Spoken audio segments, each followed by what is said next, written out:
Tony Blair is the longest-serving Labour Prime Minister in British history. Throughout most of those years in power, one man was closer to him than any other.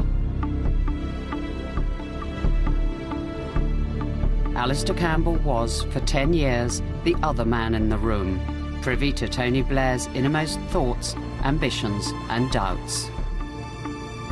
He occupied a position of unequalled authority and influence. He kept a diary, recording the good days and the bad, the peaks and troughs of political power.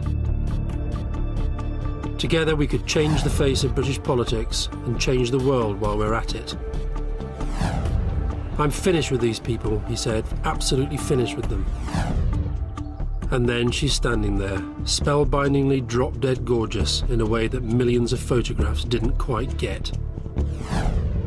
He pushed at me, threw a punch and then another. I grabbed his lapels and Tony was now moving in to separate us.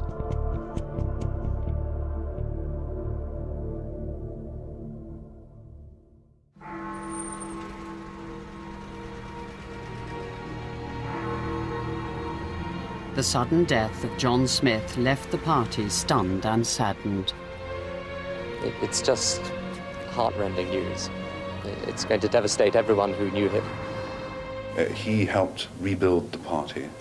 He brought us to a position where we could have been in power. Alastair Campbell was then a prominent political journalist with strong Labour connections. Amid the sadness, I had two very powerful instincts. One, that Tony Blair would be leader. And two, though we had never discussed it, that I would work for him. Gordon Brown has till now been regarded as Smith's natural successor, but everything changed. And before Brown is persuaded not to run, Blair confides he will.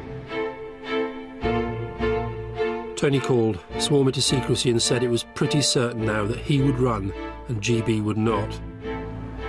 Within 24 hours, Blair and Brown's deal was public.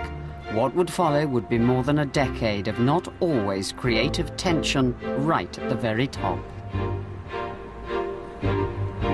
Tony said he really wanted me to do what I could to ensure a soft landing for Gordon. I think Gordon Brown, in an act which will win him considerable support right across the Labour Party, has certainly secured his own position. Brown's decision to stand aside was welcomed as honourable and principled, but he suspected Blair allies like Campbell were responsible for manipulating this outcome. Campbell is now playing a dual role as an influential Blair cheerleader and a political commentator.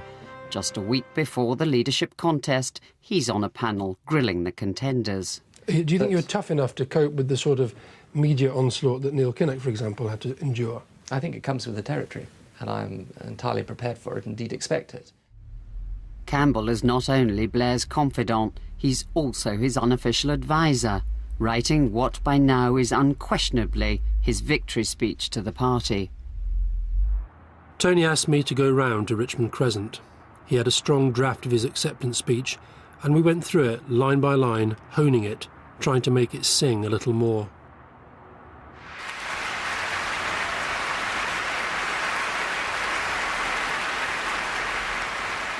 And I want to see a community where if it's not good enough for my children, then it's not good enough for theirs and anyone else's in our society.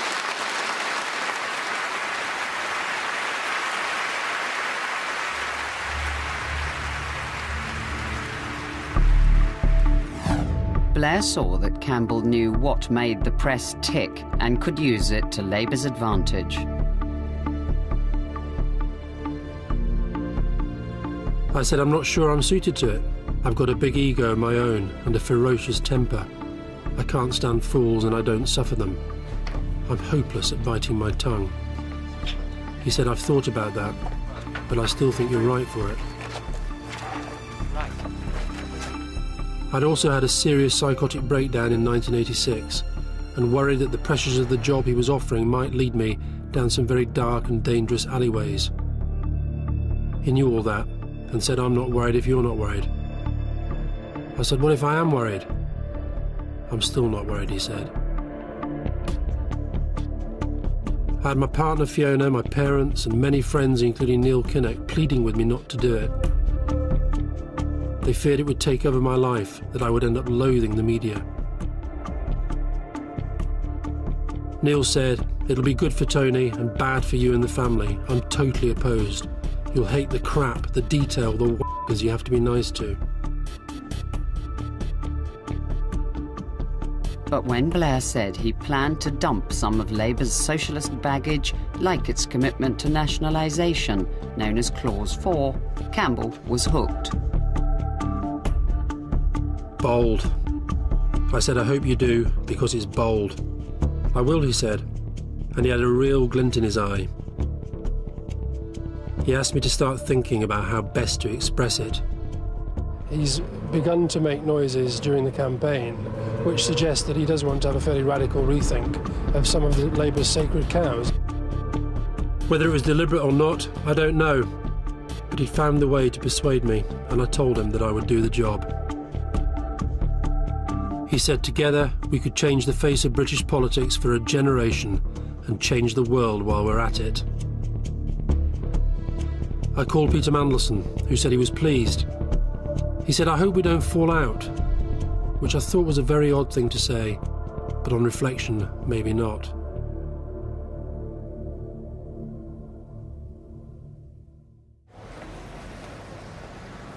Tony told me Gordon thought I was hostile to him. I said he shouldn't. When I said after John died that you would be leader, it wasn't a strategic move, it was just pretty obvious to me. Tony said he still believed Gordon was, in many ways, a superior politician. TB said, "You will be a key advisor, answerable only to me, part of the inner team with John Prescott, Gordon Brown and Robin Cook." Deputy Leader John Prescott's job from the outset was to get the unions and Labour traditionalists on board. I'd been scribbling some thoughts on a slogan for conference. New Labour, New Britain was the best. Met John and tried out New Labour on him. Not overwhelmed, but not totally hostile. I can't believe we're having a great argument about whether we can stick New Labour on a backdrop. New Labour, New Britain. We're changing the party to show we're fit to be trusted to change the country. It's obvious. This is not about dumping or ditching. It's about building and creating. It's about making it clear what we actually stand for as a political party, because the people of this country want us to be clear. But even the architects of New Labour worry that Blair's going too far, too fast. About an hour and a half sleep. Peter M came round about 7 and said there's a small chance Tony will end up dead in the water as a result of this. Tony asked me what the chances were that he'd be out of a job if he went through with it. I said, about 10%.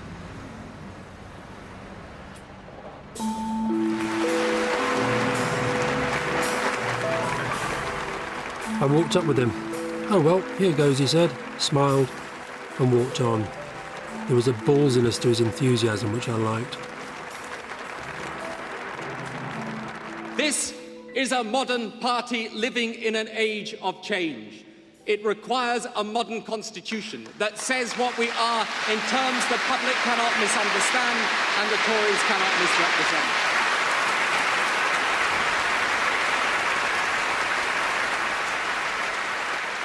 We just had a declaration of war from Tony Blair, who's told this conference that he wants to ditch socialism, ditch Clause 4, and base the policy of the party on a market economy. In other words, a Tory party Mark II. But most of the delegates regard Clause 4 as a relic of the past. They see Mr. Blair as the future, and they like what they see.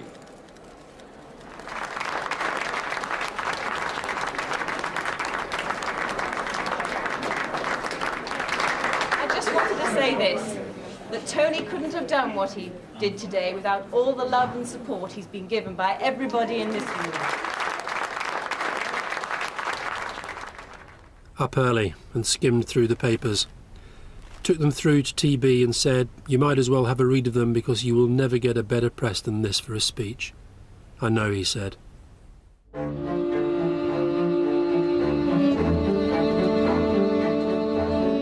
While Blair is still basking in the afterglow of his speech, Campbell hears about a Sun exclusive that gets into Blair's personal life. The editor of The Sun told me they had topless pictures of Cherie's friend Carol Kaplan, and they will publish tomorrow. I got a message to Tony and filled him in when he came off the platform. I said it was probably handleable, but if she was a gold digger or a media plant, heaven knows where this could lead. She and Cherie were obviously friendly, and presumably she'd confided all sorts of things. Tony didn't exactly look happy, but he said he did not believe this would be being done with Carol's knowledge. I spoke to Carol. I said she might as well tell me the truth because we would have to deal with it. I said it would be better for everyone if she left Blackpool. Cherie was outraged that Carol had been ordered to leave the conference by her husband's press secretary and that he was trying to dictate who her friends could be. Said to Tony that I understood why Cherie felt angry, but it was important she got from the outset that the honeymoon wouldn't last forever, and Carol had the potential to be a real problem for all of us. Tony told me Cherie had taken a knock re Carol. I had to understand this was all new and difficult for her. She was actually quite shy, and to find that even your friends are being approached and written about, it takes a bit of getting used to.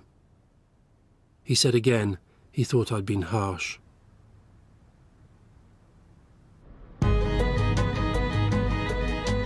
Lack of trust and personal animosity characterised relationships at the top of New Labour. Blair spends time and effort trying to reconcile Brown, Mandelson and Campbell. TV said he really wanted me to make efforts to get on with Gordon and Peter. He said when he was on the way up, the three of them could not have been closer. I said it doesn't mean you can recapture it now. Anyway, we're all flawed in our own ways, I told him. Tony said the election would largely be fought on tax, trust, the economy, and for all that Gordon can be difficult to work with, he had a great mind and operated at a far more strategic level than anyone else in the shadow cabinet. Re Peter, John Prescott said he could work with him okay, but sometimes he felt Peter almost enjoyed being unpopular, and he certainly enjoyed everyone thinking he was all-powerful. And though Campbell and Mandelson are old friends, their rivalry over who speaks for Blair leads to bitter disagreements. I said to Peter he should not be briefing the press on anything to do with Tony or strategy. He said he was not at all sure Tony would agree with that. I said I spent a good deal of my time defending him to his colleagues on the basis that he was no longer all over the press, but it was hard to keep doing that. I told Tony if Peter wasn't reined in and just part of the team, it would be a problem, not just for me but for him as well.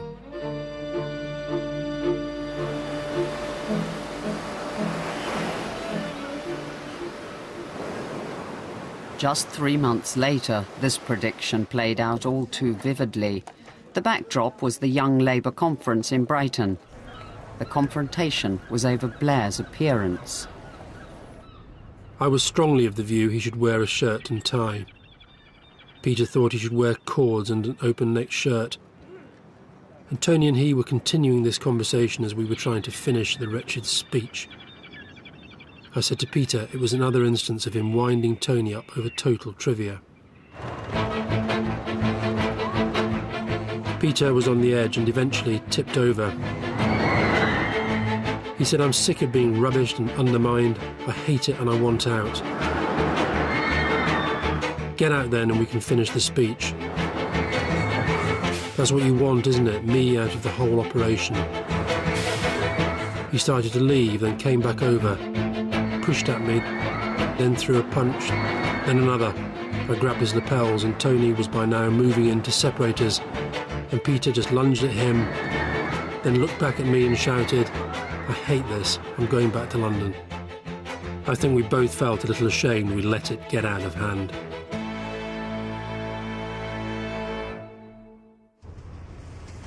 John Prescott also let fly at this conference because he finds out accidentally the event is being spun as the first big test for the party on Clause 4, and he hasn't been consulted. John not happy, so I went to see him. He said it was a strategic decision and he should be involved in that, not just asked to turn out as a f***ing performing seal at the weekends. Shortly afterwards, a group of Blair's senior colleagues and advisers gathered at a country house to brainstorm the future for New Labour. Prescott was not invited. I called Tony to warn him that John knew about the away day yesterday, which was inevitable. That sent him into a gloom. I called John and asked how things were. Bad, he said. I can't see how you can say this is anything other than a deception. That changes things for me. It changes my view of everyone who was there and who didn't think I should be. He sounded as pissed off as I've ever known him.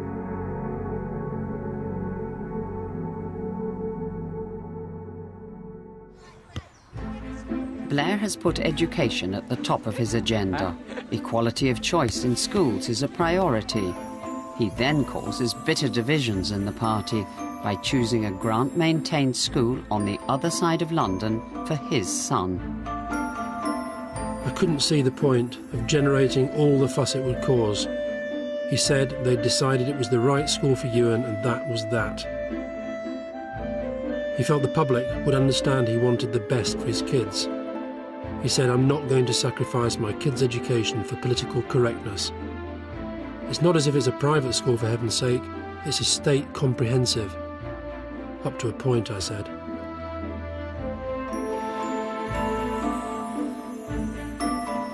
I went in to see TB, who was standing stark naked reading the Mail. He said, they hadn't carried our side of the story. There's a surprise. The position of the party is we're not in favour of grant-maintained schools and the degree of opting out and selectivity that confers. It was a big dent in the halo, and the press would now feel they could pile in a lot harder. Tony said the problem was that I didn't think his decision was justified. True. Cherie was furious at the coverage, which gave the impression the decision was almost entirely hers. She thought I'd also been giving TB too negative a picture of the school because I was personally opposed, and it was actually none of my business. I said it was only my business insofar as Tony expected me to deal with the media and political flack, and I felt it was my job to warn him the flack would be considerable. She said Tony was really upset at the coverage. I said I can't be blamed for that. She seemed to think I had some kind of magical power over the press.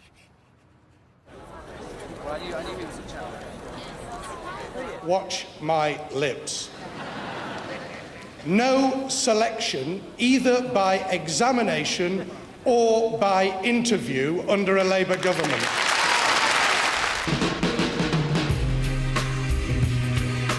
An unequivocal statement of party policy, but it doesn't prevent Shadow Cabinet member Harriet Harman from sending her child to a grammar school.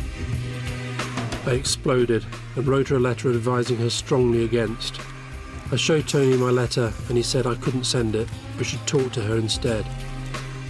I told her however she handled it, she was mad to be doing it, and she should fasten her seatbelt. Despite the warnings, she went ahead with her plan. Tom, are you going to resign? Absolutely not. We've had thousands of Labour Party members phoning and faxing and sending in letters resigning from the Labour Party. Now, this is something that I think as the Labour leaders have got to recognise. TB then claimed we had never had a proper discussion about it. I said that was balls. He said, do you ever think you'd be a better leader than me? And I said no, because I lacked his patience. He said the MPs wouldn't mind because I was more in tune with them. Ho ho. The turmoil in Labour's ranks gave a well-orchestrated Tory party its happiest 15 minutes in the Commons for 3 years. Right honourable gentleman shouldn't be so sensitive about his difficulties. I I just want to be tough on hypocrisy and tough on the causes of hypocrisy.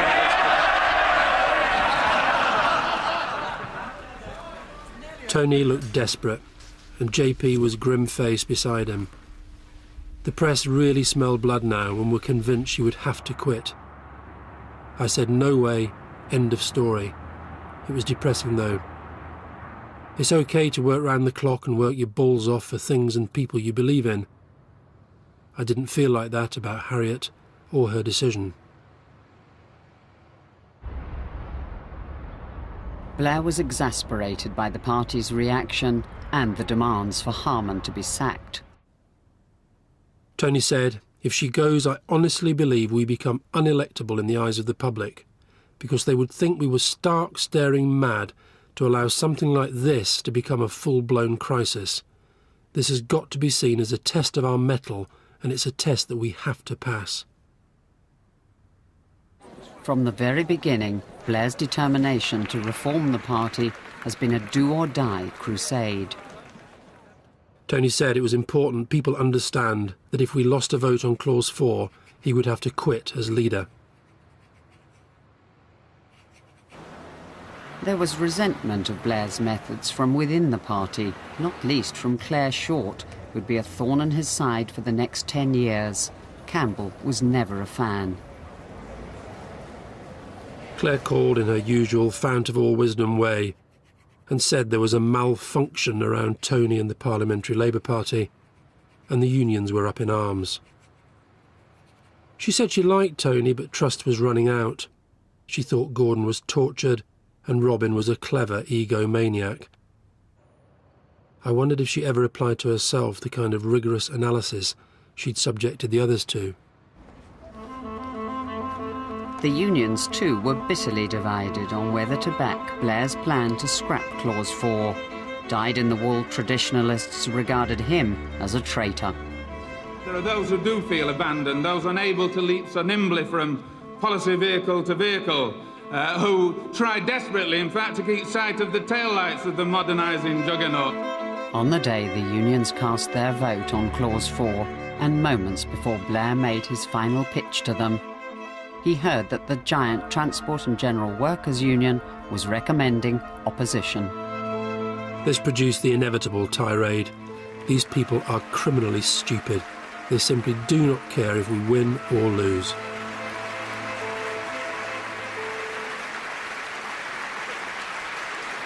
I did not come into this Labour Party to join a pressure group.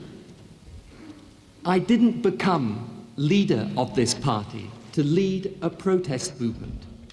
Power without principle is barren, but principle without power is futile. This is a party of government, or it is nothing, and I will lead it as a party of government. It was a defining moment in the new Labour project. The plan after the result was for TB to make a short, unscheduled speech, and he and I went to the toilet at the back to get away from all the fussing, and we went over a few lines. He was quite emotional. He'd always believed that doing this would be an important precondition for winning over the kind of people whose support we needed. He'd done really well, and I said so. And he says to me, I think we're on our way.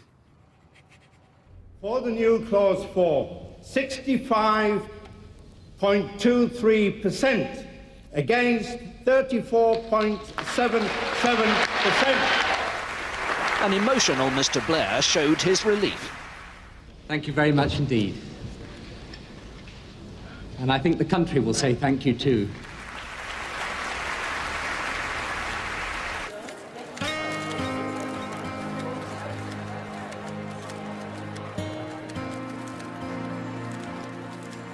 Just a few days later, the Blairs met Princess Diana at a private dinner.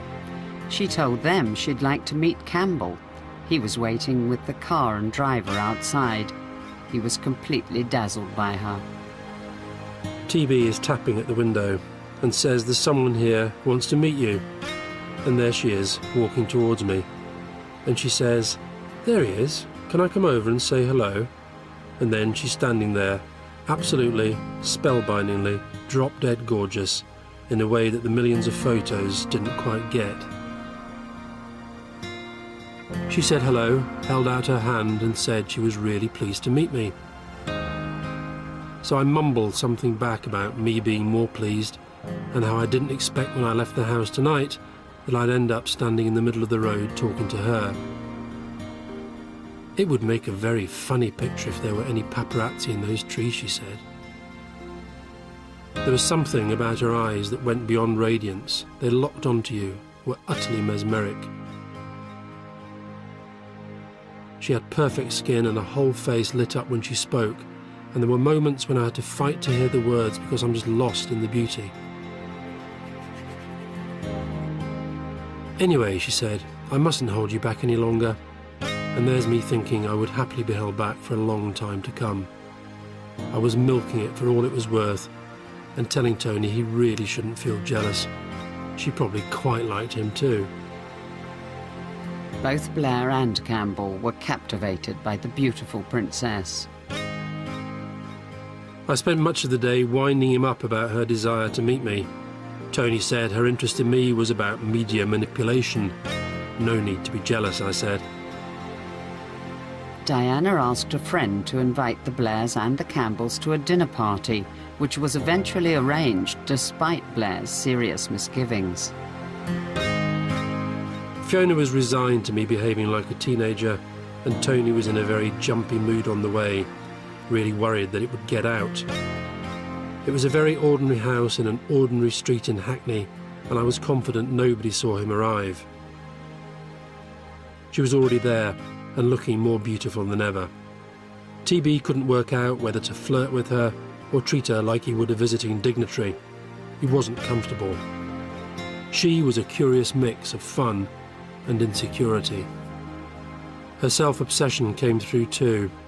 She said to TB at one point, "You have to touch people in pictures. They can take a lot from you, but they can never take away the pictures." Cherie later asked if she liked Philip, and she said no. Fiona and Cherie felt she was tragic, laughing one moment, the face a picture of sadness later. Diana told her friend she'd like to have another dinner with them, and she also wanted to help New Labour. I said to Fiona, "What do you think she's after?" "You," she said.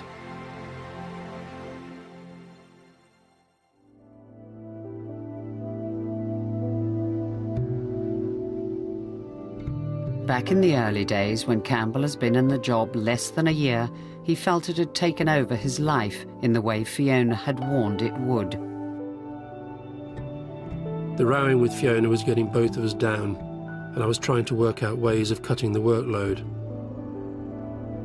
I was really depressed, the full-blown stomach empty but for a knot in the middle, and the mind feeling numb and unable to get out of first gear.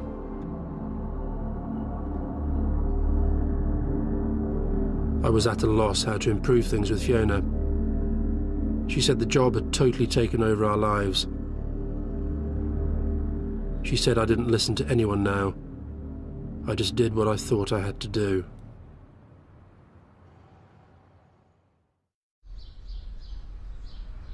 Tony said he totally understood.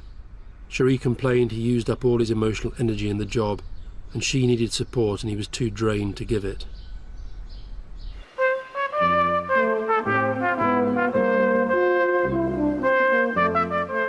Blair's resources are spent pushing New Labour's agenda. The Transport and General Workers' Union invite him to speak to them and then publish a list of conditions for their support. I believe that the trade unions who were present at the birth of the Labour Party has a right to be a partner of equal, not a dominant party, but a partner of equals. That's all we ask. Tony was raging about it. These people are stupid and they're malevolent. They beg me to go to their conference and then they stitch me up. I have no option but to go up there and blow them out of the water. I'm finished with these people, absolutely finished with them. Determined to keep the trade unions at arm's length, Tony Blair's welcome to Blackpool was at best cool. Tony, welcome. Blair rewrote his speech to make absolutely clear that the old rules no longer applied. Demands were made, Labour responded, negotiated. Those days are over. They are gone, and they're not coming back. Today, what is important is that, of course, trade unions are listened to. So should employers be listened to. But neither will have an arm lock on Labour or its policies. It was probably the toughest message a party leader had given to the unions, and they just about took it. But the clearest signal that Blair is now regarded as a political force to be reckoned with came from the White House. Clinton treated him as though he was already Prime Minister. Tony was more nervous than I've seen him in a long time. Clinton was just inside the door, putting people at ease. The first question from the UK press was to the President. Did he think he was sitting with the next Prime Minister? There was a pause. Both smiled, and you could feel Clinton's mind whirring. I only hope he's talking to the next American president.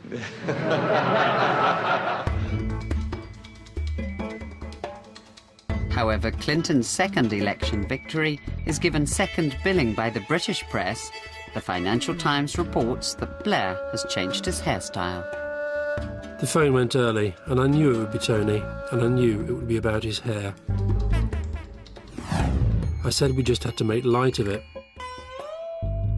But it was one of those stories with the power to connect and damage. He and Cherie were due to visit Great Ormond Street Hospital. I went over there and he was seething.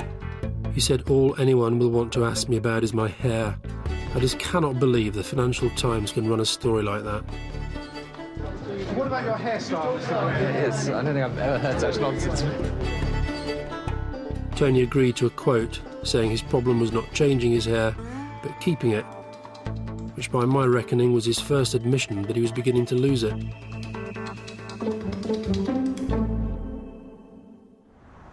Even though some people suspected that Robin Cook was having a relationship with his secretary, the affair remained secret while Labour was in opposition.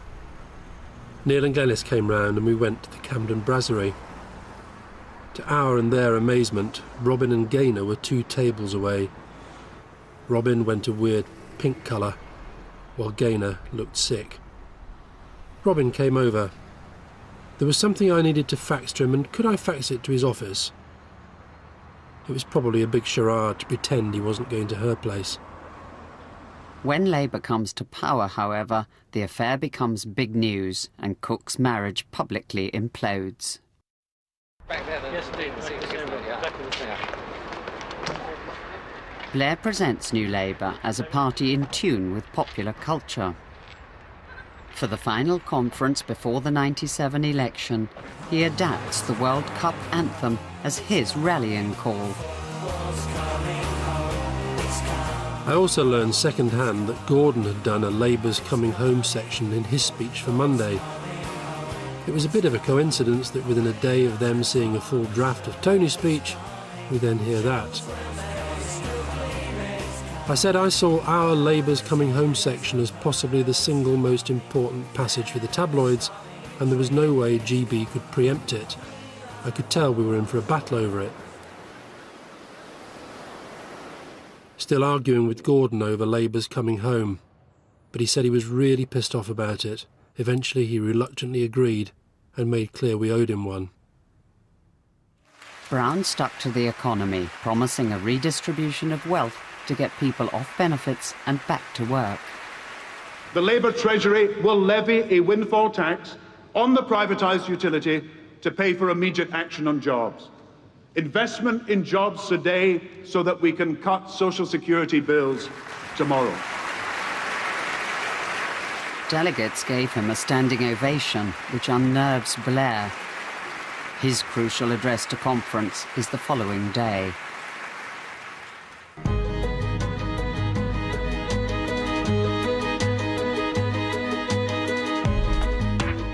He suddenly said he wasn't happy with the speech, and we would have to start from scratch. Oh, don't be so ridiculous. He tore off his clothes, got himself a dressing gown and sat on the sofa. I said the speech was fine. I'll have to do it myself, he said. Leave me now and I'll call you when I've done it. One year we'll get a decent speech without all this nonsense. He called us in at 2:30. He hadn't changed that much. At 6 in the morning, they went over the speech again. I could tell Tony was emotional, so was I. I felt emotionally drained and went to my room, sat down and started crying. Fiona came in and was worried something terrible had happened. I said, it's fine, I'm just totally drained. A lot hung on the speech and it really had to be good.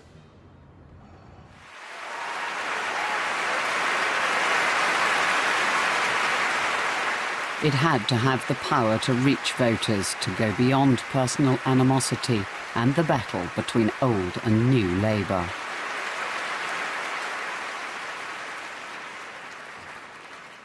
Forget the past. No more bosses versus workers. We are on the same side, the same team, and Britain United will win.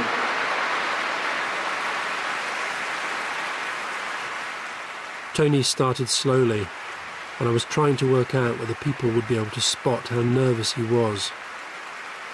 Labour has come home to you, so come home to us. Labour's coming home. 17 years of hurt never stopped us dreaming Labour's coming home.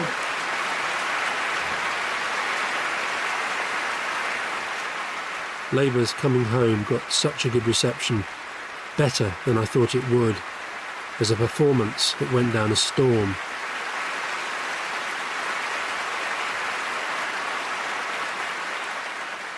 By the end of the week, the party was brimming with excitement, pumped up and confident that with Blair in charge, they had a chance for power.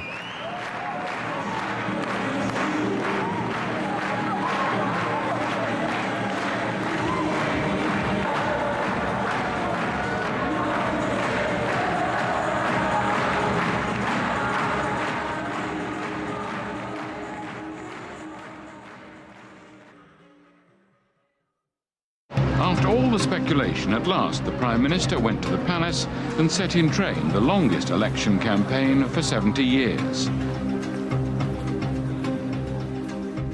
TB asked if I thought we would win. I said I did. So did he, but he felt 6 weeks was a long time, and he worried about the quality of the shadow cabinet and their capacity for making mistakes. He felt tax and spend remained a problem. Blair also worries that Labour is leading by too much in the opinion polls.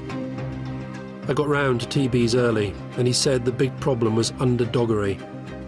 We were felt to be so far ahead that the press would want to hit us hard. He said, I can't tell you how much my stomach churns when I think we've got 6 weeks of this. I barely slept last night. I've also been racking my brains for any skeletons that might still be clanking around.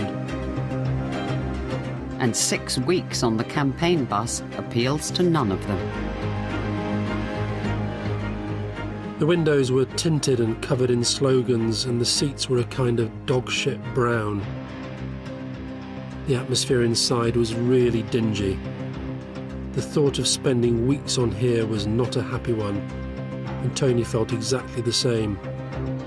He said, I know we have to do a bus tour, but do we have to be on the bus to do it?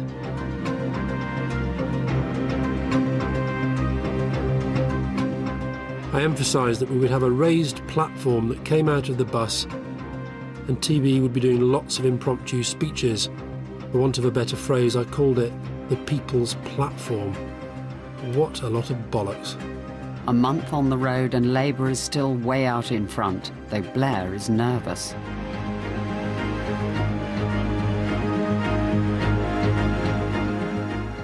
Tony said there has never been a general election in which the focus is so much on one person. He said this election, when you boil it down, is all about me and whether I'm fit to be Prime Minister. It's kind of scary at times.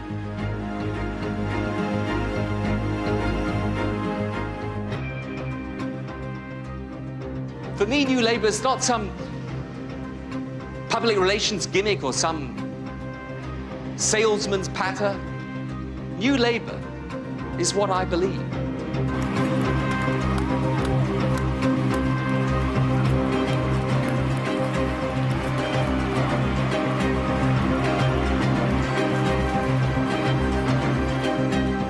Days before the election, Blair reveals he plans to ask Lib Dem leader Paddy Ashdown to join his government. How would people feel if I gave Paddy a place in the cabinet and started merger talks? F me. I loved the boldness of it, but doubted he could get it through the key players. He was making a cup of tea and chuckling. We could put the Tories out of business for a generation. Campbell was right. Neither leader was able to get it past their parties, and it remained a gleam in Blair's eye. Whose idea was this? Last day of campaigning, and the focus is now on the ballot box and what happens the day after tomorrow. Well, I shall be, as you say, looking forward to the results, I think. That's the, Will there be a sense of anticipation? I think it would be odd if there wasn't the mildest sense of anticipation, yes. I think that's... you know, I think that would not be overstating it, and... I said to Tony I thought we came over as a bit cocky and in the bag, and he said it was hard not to be jocular today because it would have been po-faced not to have been a bit more up than usual. The pundits may have written this election off and said it's all over. The media may say that, the Tories may have given up, but I tell you, this election is not over until it is over, and we want every bit of support in this country for tomorrow's election. Every single bit. The final hours were spent in Blair's constituency.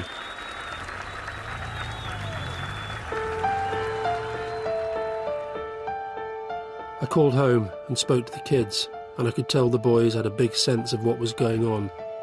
Callum said, "Are we definitely going to win?" I loved the we. I said, "Yes, I think so, and we might win big."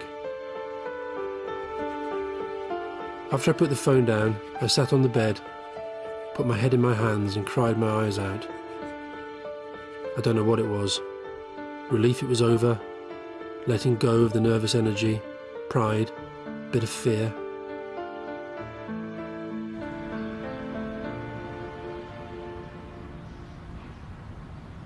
Cherie said she wanted the kids to go with them to vote, which was great, but getting everyone ready was all a bit stressy, like going to a wedding or something.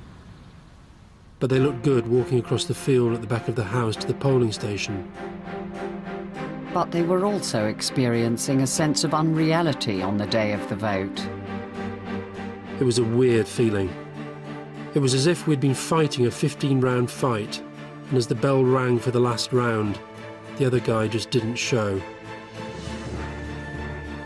I started to get word of the early exit polls during the afternoon, and it looked like it was going to be big. TB didn't believe the figures, and nor did I. It wasn't until we got the call from number 10 later saying John Major wanted to speak to him that we dared to believe it for sure. There was a TV in the bar, and we stood together at one point as more and more Tories were falling. "What on earth have we done?" TB said. "This is unbelievable." Even that didn't lift me out of my flat mood though. Fiona asked what was wrong. I said it was probably the anticlimax and worries about the future. But even at this stage, nothing is taken for granted. Campbell is almost superstitious in his refusal to celebrate what is clearly a huge success for New Labour. On it goes. Look at those blue seats turning red. They go on and on. Tony was meant to be doing some interviews, but he said he didn't want to. I did them instead and wished I hadn't. Alastair, you've won, haven't you? Well, Mr. Blair's constituency is not yet declared, but I think we're having a pretty good night. I mean, there's Peter Snow saying possible majority of 171. Well, I would doubt that, but I think it's fair to say we've had a very good campaign and we're having a very good night. Well, I mean, 171 is a bit more than. Well, I would doubt we get a majority of 171, but it's quite clear we've had a very good night. The sense of unreality shared by Blair and Campbell persists, even though they're on the plane and heading for the victory party at the Royal Festival Hall. There were bottles of champagne there, but TB was still not really in celebratory mood. Just after takeoff, he and Cherie had a very private chat across their little table. This was him telling her how important she had been, and her saying how proud she was, what a great Prime Minister he would be, she would always support him, etc. Portillo lost while we were in the air. Seats were falling that we would never have imagined standing a hope in hell of winning. I would get the result, tell the rest, and TB would say, "You're kidding me." I realised when we arrived at the festival hall, his speech was in my pocket, and jumped out while the car was still moving. It ran over my foot. There was a great carnival atmosphere, thousands of people, hundreds of journalists. TB worked the crowd, then up to the lectern, and a new dawn, and they cheered every word. Thank you. Well, a new dawn has broken, has it not? And it is wonderful. We always said that if we had the courage to change, then we could do it, and we did it. We had been really flagging, but he was in great form now. It was weird. I felt deflated. All around us, people were close to delirium, but I didn't feel part of it. I wanted to get to a quieter place. Maybe it was too big to take in. More likely was that while the crowd were focusing on now, we were thinking about the job ahead.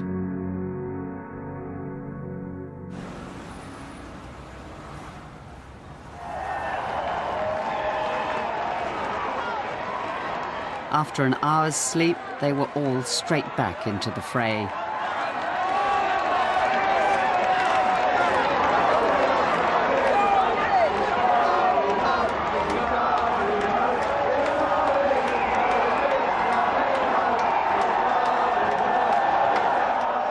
The whole journey with TB was fantastic.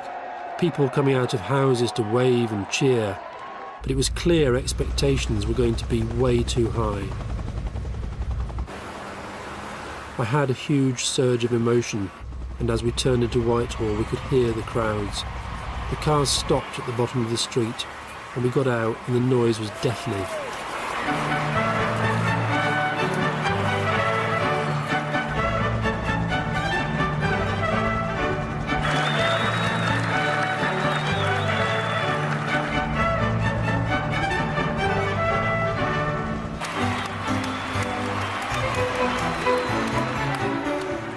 Tony and Cherie got out, started the walk up.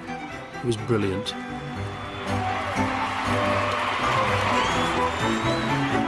We got to the top, and I felt a mix of confidence, but uncertainty too.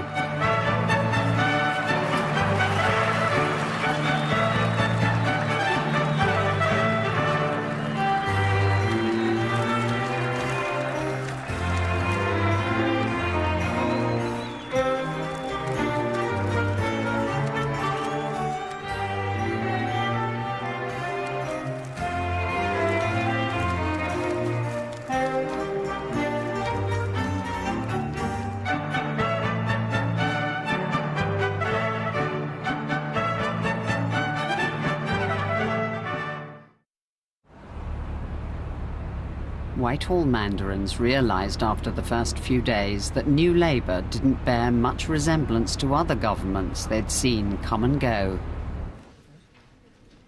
The Cabinet Secretary, Sir Robin Butler, said he didn't think I should attend Cabinet. I did a little note to Tony, saying if we were to get clarity of briefing out of Cabinet, I had to be there.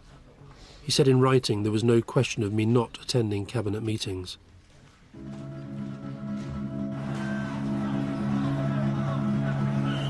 Blair has the bit between his teeth at once. He supported Tory efforts to end sectarian violence in Northern Ireland and now believes he can make the leap to a lasting peace. Tony said he reckoned he could see a way of sorting the Northern Ireland problem. I loved the way he said it, like no one had ever thought of it before. I said, "What makes you think you can do it when no one else could?" Tony Blair in position always intended to make Northern Ireland the first place he would visit officially as Prime Minister. Its problems, he says... Just over 2 weeks at number 10, and Blair flies to Ulster to unveil his plan. We want peace and a lasting and decent settlement for people here in Northern Ireland.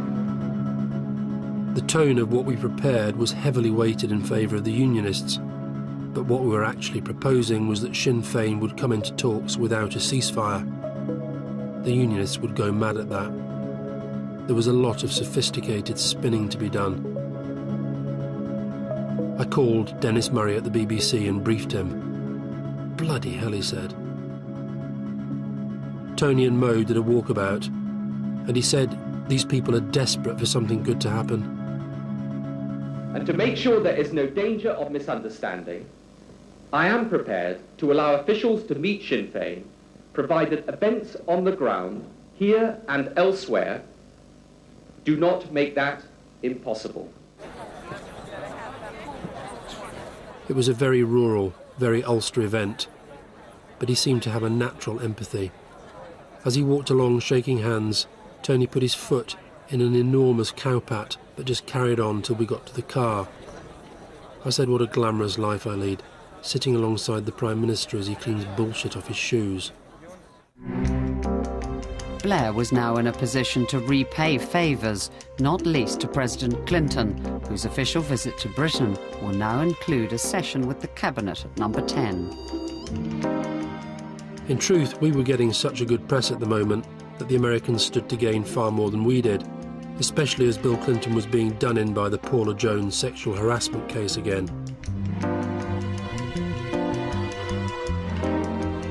The car pulled up. It was a lovely sunny day. There were hundreds of photographers there. Tony was nervous, fussing about tiny details like where on the step to stand when he arrived. Should he kiss Hillary? We decided not. Whether he and Bill should stand in the middle or put the wives in the middle. He was talking very quickly, a sure sign of nerves. And the President admits to Cabinet that he has no advice to offer. They're doing very well. I'd like to have a 179-seat majority. And I'm not going to give any advice. I'm going to sit here and take it.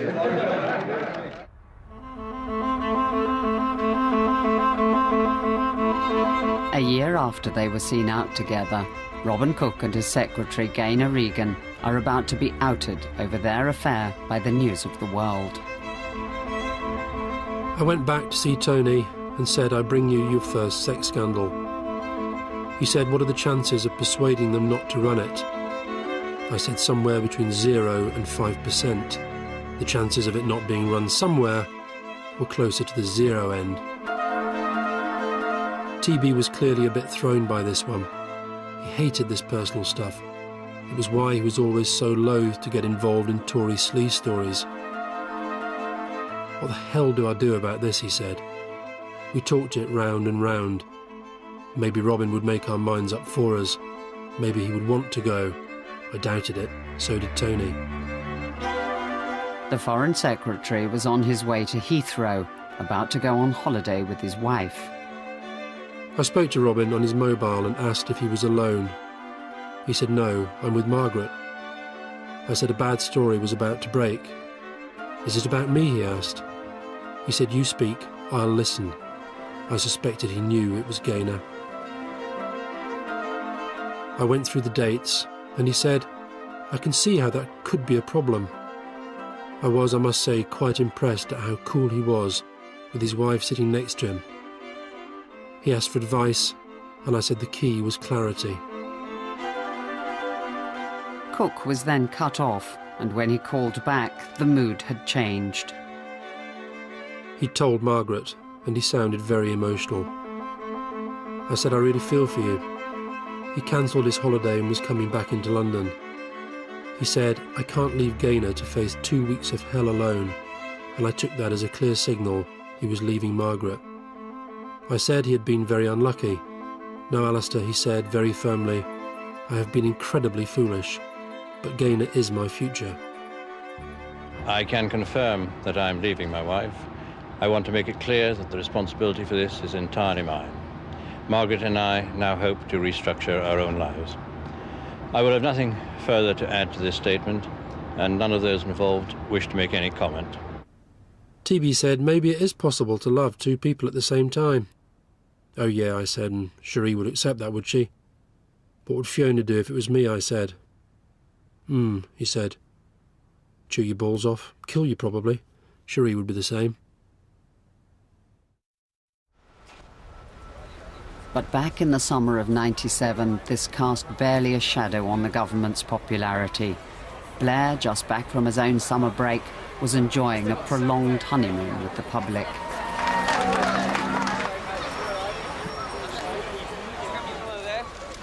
Okay. You got very wet out here, have you? Sorry about that. I'm nervous. I've got to get back to work, I think.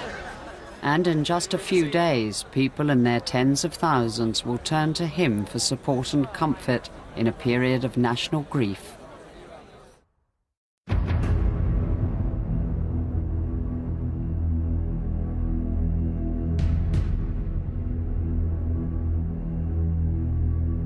At around 2, I was paged.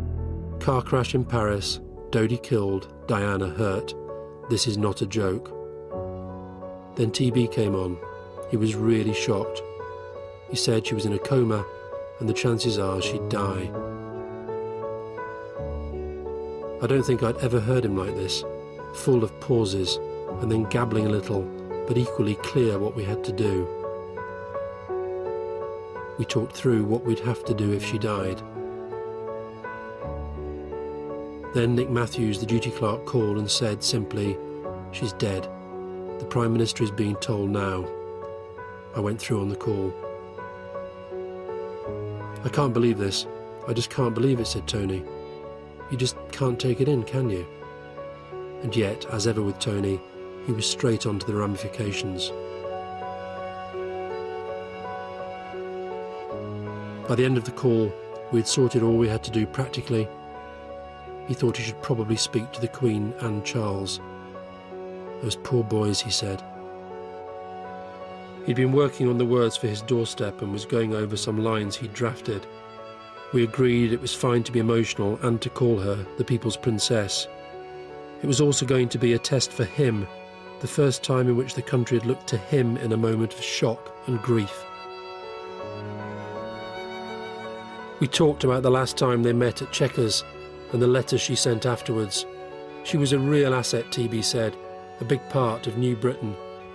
But somehow he said he knew it would end like this, before her time.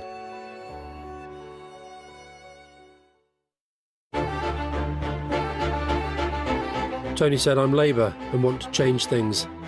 They believe things should pretty much stay the same." We were looking shifty and shabby. It was a disaster. Tony said, "Here you are, Leo. Talk to your spin doctor." We were kidding ourselves if we thought it was a good campaign. Tony said we simply had to hold our nerve and our balls of steel.